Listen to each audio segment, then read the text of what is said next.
பிரச்சனை நடந்திருக்கா நீ மண்டபத்துல? அது சரி, இந்த முக்காடு போற வேஷம் ஐடியா யார நீ கொடுத்தது உங்களுக்கு? லெஹங்கா நல்லா தச்சிருக்காங்க, நீ யாரு கொடுத்தது இந்த ஐடியா? வேற யாருமா, நான் தான் கொடுத்தேன் உங்க அண்ணிக்கு இந்த ஐடியா. நல்லா இருந்துச்சு லெஹங்கா, அப்படியே ஒன்ன மாதிரியே இருந்தாங்க உங்க அண்ணி.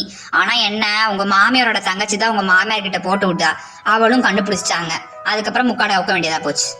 ஆமா, அவங்க எதுக்கு எடுத்தாலும் இப்படிதான் ஏதாச்சும் ஏடா கூடமா பண்ணிட்டு இருப்பாங்க. உன்னை யார கண்மணி இப்படி கடத்தி சித்திரவதை பண்ணது? யாரு அது? சரோஜா தான் ஊருக்கு போயிட்டான்னு சொன்னாங்க. இந்த சரோஜாவும் மைதிலி 2 பேரும் சேர்ந்துதாமா என்னை கடத்தி இருக்காங்க. வேற யாரு கடத்த போறான் என்னைய? சரோஜா இங்கேயா இருக்கா? அதை விட மைதிலி எப்படி வந்தா? அவ ஜெயில இருந்தா. அம்மா, அவளுக்கு எப்பயோ பெயில் கிடைச்சிருச்சுமா. அவெல்லாம் திருட்டு கும்பல்ல இருக்கவ, அவளுக்குலாம் எப்பயோ பெயில் கிடைச்சு வெளியே வந்துட்டா. அவெல்லாம் உங்களுக்கு தான் தெரியலன்னு நினைக்கிறேன். எனக்கு எப்படா தெரியும் நீ சொல்லலனா? பாவ கண்மணி. இந்த மைதிலி கிட்ட சரோஜாக்கும் இதே வேலையா போச்சு. எப்ப பாரு நம்ம குடும்பத்துக்கு. அவங்க போலீஸ்ல போய் கம்ப்ளைண்ட் கொடுக்கணும். ஆமா, நான் ஒரு தடவை போகும்போது கம்ப்ளைண்ட் கொடுத்துட்டு வந்துட்டு போலீஸ் ஸ்டேஷன்ல. தெரியுமா, அந்த ட்ரெஸ் போட்டிருக்கிறது கச்ச கச்சான் இருக்கு. நான் போய் ட்ரெஸ் மாதிரி கொஞ்ச நேரம் தூங்குறேம்மா. கொஞ்சம் இரு, உங்க மாமனார் வரப்போறதா சொன்னாங்க, கால் பண்ணி. சொல்லவே மறந்துட்டேன் பாரு. அவங்க வந்துட்டு போனதுக்கு அப்புறம் சாப்பிட்டுட்டு ட்ரெஸ்ஸை மாத்திட்டு தூங்கலாம். அவங்க வரட்டும், வந்தா வரப்போறதா கால் பண்ணி சொன்னாங்க. ஓ சரி சரிம்மா, பண்ணா சரி. சம்மந்தி.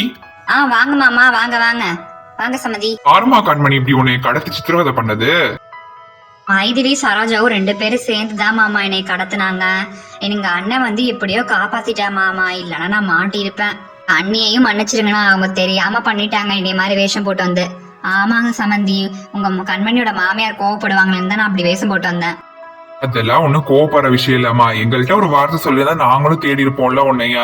அதுதான்மா கோவம், வேற ஒண்ணும் இல்லைங்க. எப்பயோ மன்னிச்சிட்டோம். அத்தைய மேல ரொம்ப கோவமா இருக்காங்களா? அதனாலதான் இங்க வரலையா மாமா? என்னாச்சு? இல்லம்மா, அவளும் உன்னைய பாக்க வரேன்னு தான் சொன்னா. கொஞ்சம் டயர்டா இருக்குன்னு சொன்னா, அதனாலதான் தூங்க சொல்லியிருக்கேம்மா. அவளுக்கு மேல இருந்த கோவம்லாம் இப்ப போயிருச்சு, நல்லாதான் இருக்காமா, கோவம்லாம் இல்ல. சரிங்க மாமா, சரி சரி. சம்மந்தி, நாங்க கண்மணி எப்ப சம்மந்தி மறுவீடு வந்து விடுறது? அதனால மட்டும் சொல்றீங்களா கொஞ்சம்?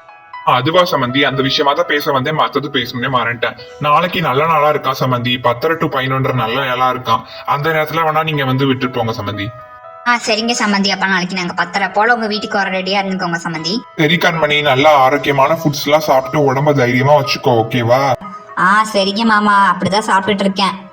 உண்மையா நீ என்னைய மன்னிச்சிருங்க, ஒரு கோபத்துல அப்படி சொல்லிட்டேன். ஆமா, எங்க அம்மா பண்ணதுக்கும் நான் மன்னிச்சு கேட்டுக்கிறேன். சரி பரவாயில்ல, இருக்கட்டும் மாப்பிள்ள. அப்ப சரி சம்மந்தி, நாங்க போயிட்டு வரோம். இருங்களே மாமா, கொஞ்ச நேரம் இருங்களே, சாப்பிட்டு கிஃப்ட் போலாம்ல. பரவாயில்ல, இருக்கட்டுமா, உங்க அத்தை தனியா இருப்பாங்க. அப்ப சரிங்க மாமா, அத்தைய பாத்துக்கோங்க மாமா. நான் கேட்டதா சொல்லுங்க, ஓகேவா? சரி வாமா, சாப்பிட ரொம்ப பசிக்குது.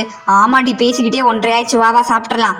வாங்க, நீங்களும் வாங்க சாப்பிடலாம் எல்லாரும். இந்தா போய் இந்த சொக்காவை கழட்டி வச்சுட்டு வந்துடுறேன் முதல்ல, அப்புறம் சாப்பிடலாம்.